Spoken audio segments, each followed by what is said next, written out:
I guess everybody knows about Elvis's influence on is probably the most important person as far as bringing the blues and modern music together.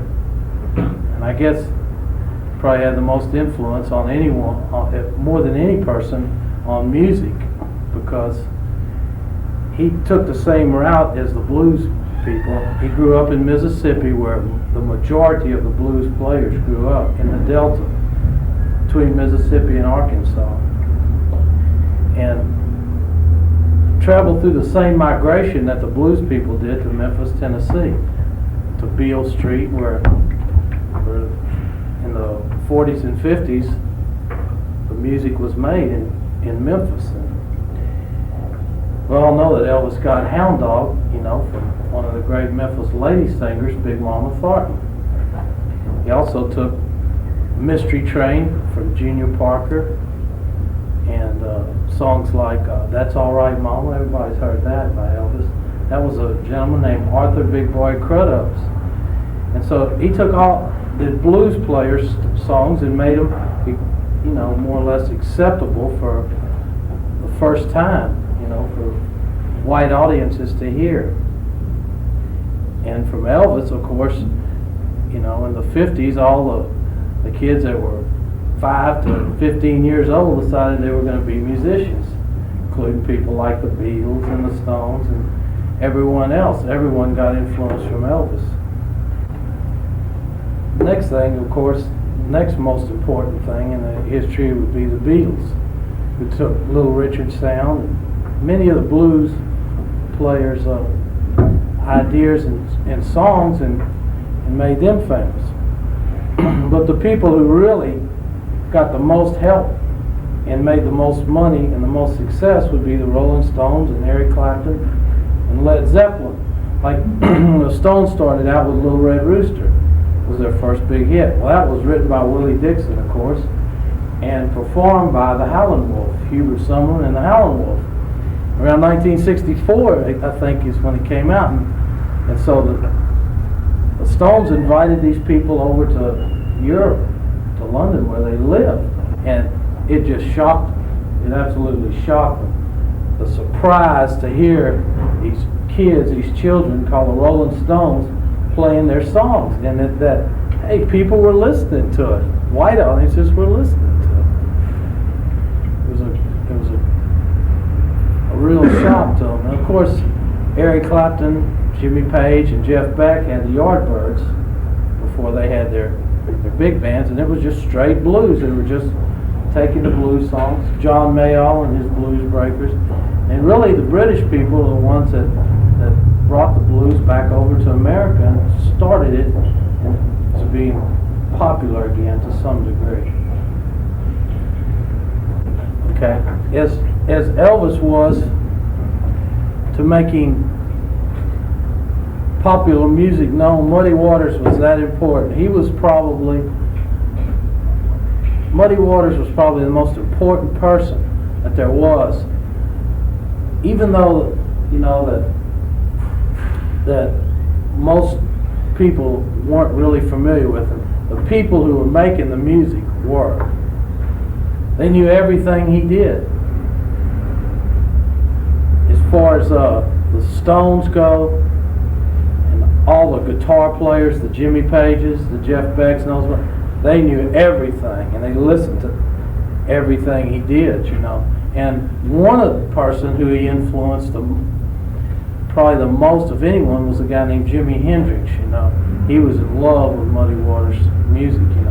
So he's, if not the most important person in music, he's one of them. Of course, Jimmy Reed got played on the white AM radio stations, and that was backbeat, which everyone used, everyone. The guy doing it was a gentleman named Eddie Taylor, who's still alive and comes here and plays at our club. He did all the Jimmy Reed records and all the John Lee Hooker records for a company called VJ in the 50s. And he made this popular, this famous sound, which is called backbeat, So when did B.B. King come into the picture? Well, just like everyone else in the 50s, in Memphis, in the South, you know, BB is different in one respect. Well, he's different in quite a few areas. But one thing about BB is, even though he grew up poor without schooling like everyone else did, or with very little schooling, because these people were, you know, they were living in plantations working, and they had to work to feed their families instead of go to school, you know. But BB educated himself. He donated all his record collection, 10,000, to the University of Mississippi, Ole Miss, what they call. They have a real fine blues archives there. A guy named Bill Ferris runs it. Living the Blues magazine is produced there now instead in Chicago. But BB's a fine gentleman, and he's worked real hard, and now he's getting a little bit of success, probably more than any other blues man right now. What about some of the Texas blues artists like T-Bone Walker, some of the other people? T-Bone Walker's, as far as importance, is as important as anybody that's ever. He was probably the first person to play an electric guitar instead of acoustic, and he was one of the first people to play a lead instead of just chords, the country blues type. He was one of the first people. I have a recording of T-Bone Walker in 1929 called Wichita Fall Blues. That's way back. He said, you talk about walking, you ain't done no walking at all. I walked from Topeka, Kansas into Wichita Falls. 1920, he was 19 years old. He was born in 1910 in Texas, Linden, Texas, I believe. That's right.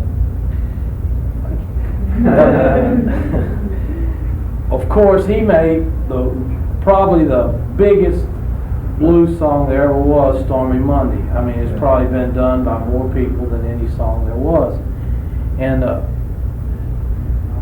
you know, he's so important that we could write a book right now just about how important, and his influences on so many people. And he was a great entertainer, man, and he was loved. I had read also that John Lee Hooker one time took to get an amplified sound on a record. They put a mic off in a toilet or something in this guy's house and recorded it that way. Sure. You know who else did that on their last album? Jim Morrison. He did it. He went in the bathroom and did the vocals. Yeah. You all sang in the shower. You know how good you sang. There it is. Yeah. You know. That's the reason, man. You ever heard any of the blues stuff by Lonnie Johnson? Oh yeah, A Lazy Mood by Lonnie Johnson.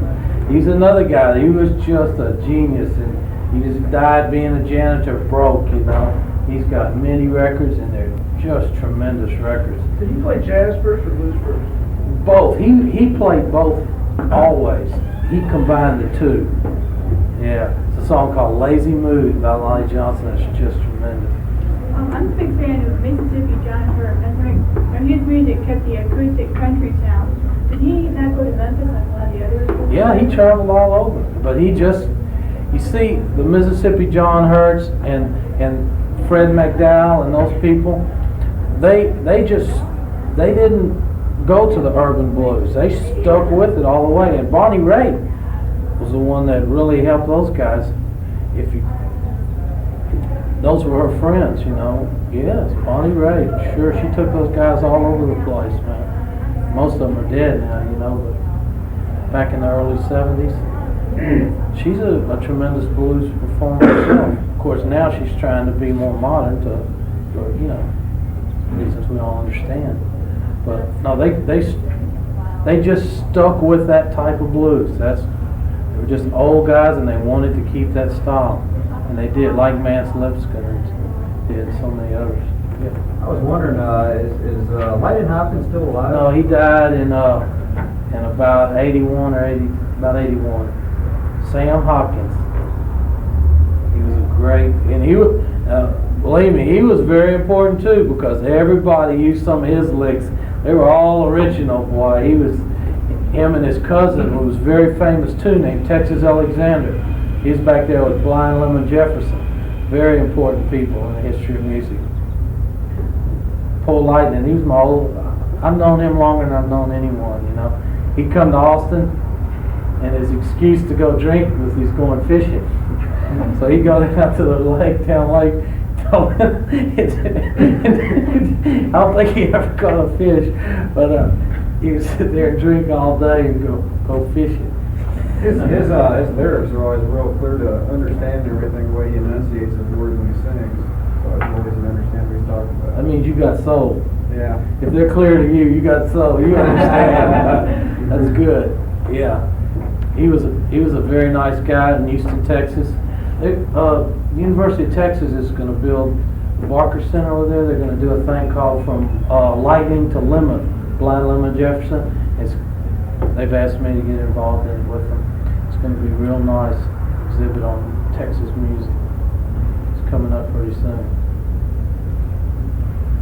Yeah, Lightning Hopkins, you're talking about Texas, there's another important performer, and that's Albert Collins, who's been doing it a long time, and he's worldwide, and he's famous all over the world too. And he has his own style of music that no one else has ever tried to do, because it's tough. He's a very famous Texas musician. Another one is Gatemouth Brown. When he plays the blues and plays it right, there's never been anyone could play it better than Gatemouth Brown. And he had two brothers named Wide Mouth and Gap Mouth. A little trivia, if that's of any interest. Did you know Ronnie Johnson? Did you ever hear Ronnie Johnson? No. I wasn't that lucky. There's a lot of people I didn't get to hear play that were very important. Another one back there in Lonnie Johnson's time was a guy named Son House. And if you ever heard the band in the 60s and early 70s called Can Heat, the Blind Owl was a rhythm guitar player, and he was a student of Son House. Can Heat did a lot to promote the blues. Another guy from Austin, Texas, who was very famous, who not too many people knew was from Austin, he was on the Johnny Otis shows, was Pee Wee Creighton. He died this year. His family still lives here in Austin. Very tremendous guitar player. I'm asking about Elmore James. Oh, now you're talking. That's where every slide player, like the Allman Brothers, they took so much of him. And the original Fleetwood Mac had three guitar players. Peter Green, Jeremy Spencer, and a guy named Danny Cooper. Those guys really used Elmore James stuff.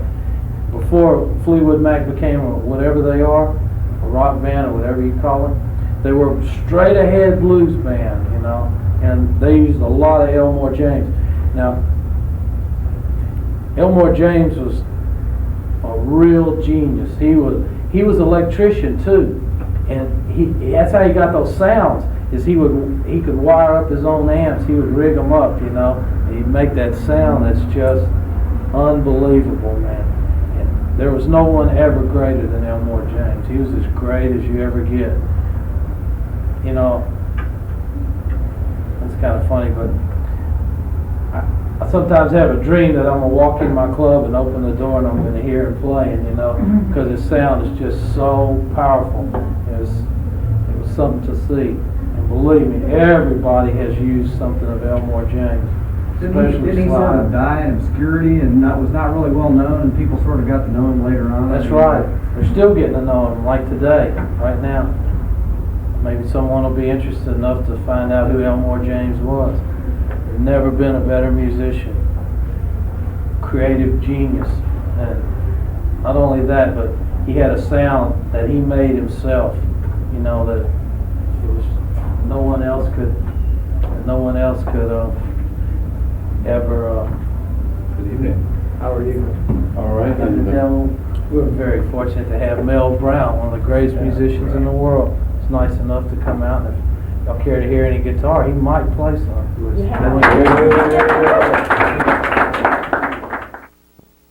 Chicago is where the modern blues happened.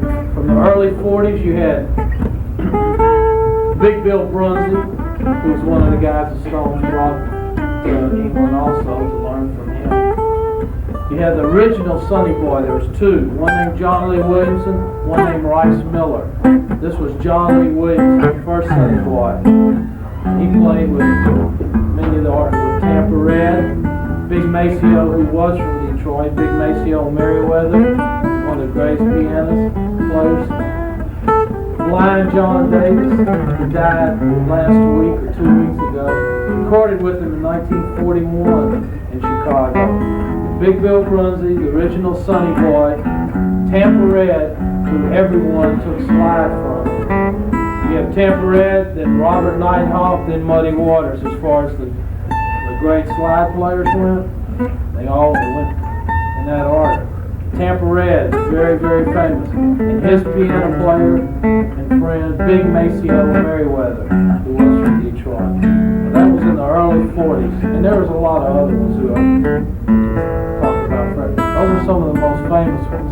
Then came the Muddy Waters time in the late 40s. We had Muddy Waters coming up, Jimmy Rogers, who was this guitar player who's still alive and comes here often this week and get him. Little Walter, the harmonica player. His name was Miriam Jacobs. He was born in Opelousas, Louisiana. Little Walter. This is the original Muddy Waters band. And then Otis Spann, who's my favorite musician ever, was his piano player. Jimmy Rogers, Muddy Waters, Little Walter, and Otis Spann. Willie Dixon, who was probably the greatest American songwriter that ever would play the bass. And Elgin Evans was the drummer in that band. Now this was in the late 40s and early 50s. This was coming on. Then you go on to the next time, the early 60s, when you had, in the late 50s, you had Buddy Guy, Otis Rush, Magic Sam, the greatest, Magic Sam. And these younger guys were coming up, like Luther Georgie Boy Johnson. Then, after Little Walter made his hits, came James Cotton. We all know James Cotton on the harmonica. And he went with Muddy Waters. Then Junior Wells was the next harmonica player with Muddy Waters. And most of those people are still alive today and playing. The Red Cross. Yeah. I came home last night and I argued for an hour. She wanted me to go downtown and get a sack of Red Cross flour. I told her no. You know I don't want to go.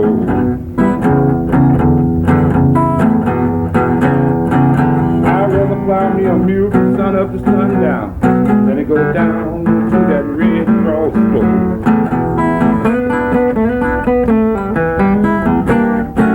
Back there in 1932, when time was so hard, I seen my old lady cooking biscuits. She didn't have not one drop of lard, and I said no. You know I don't want to go. Well, how we gonna feed those children? I tell you what I'm gonna do. I'd rather fly me the mule from sun up to sundown than to go down to that Red Cross.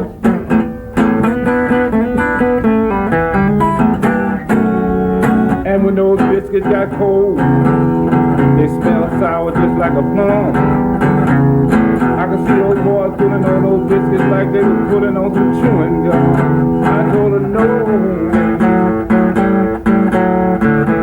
You know I don't want to go. You know I got to feed them. I tell you. I'd rather say, oh, gee, how that mule. Cause I don't want to go down to that Red Cross store.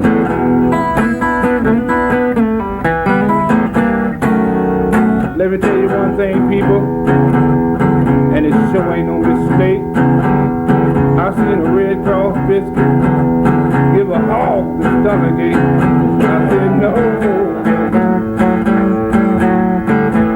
You know I don't want to go. You know I got to feed them children. I tell you what I'm gonna do. I'd rather fly me a mule going up to sundown than go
want me no ice, man. I'm gonna get me a refrigerator.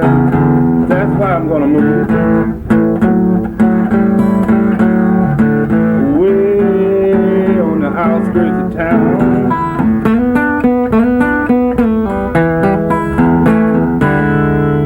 Well, you see, I don't want nobody always hanging around.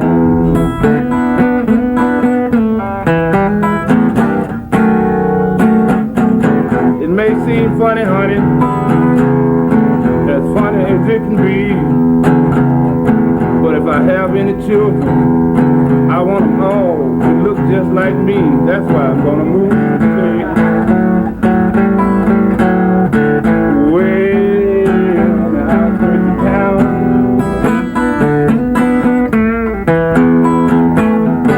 Well, you see, I don't want nobody